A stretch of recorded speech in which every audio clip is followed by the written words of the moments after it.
أعوذ بالله من الشيطان الرجيم. يا أيها الذين آمنوا لا تتخذوا اليهود والنصارى أولياء بعضهم أولياء بعض ومن يتولهم منكم فإنه منهم إن الله لا يهدي القوم الظالمين. فترى الذين في قلوبهم مرض يسارعون فيهم يقولون نخشى أن تصيبنا دائرة فعسى الله أن يأتي بالفتح أو أمر من عنده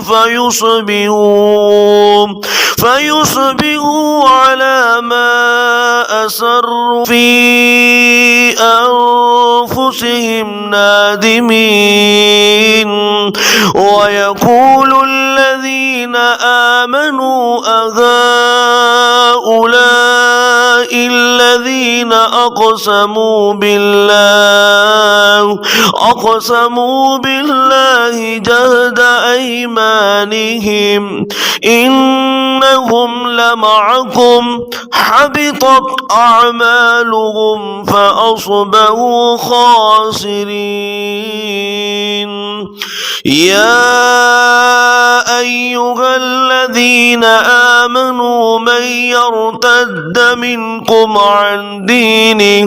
عن دينه فسوف يأتي الله بقوم يحبهم ويحبونه أذلة على المؤمنين أعزة على الكافرين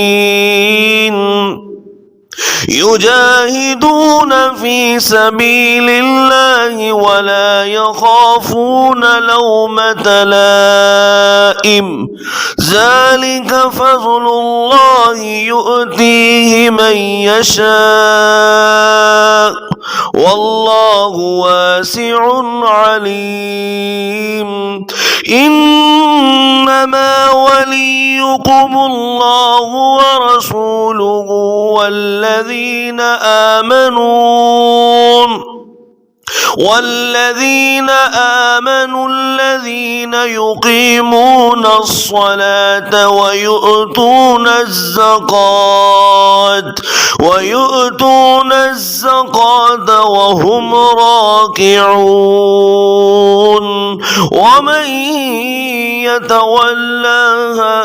ومن يتولاها ورسوله والذين آمنوا فإن حزب الله هم الغالبون.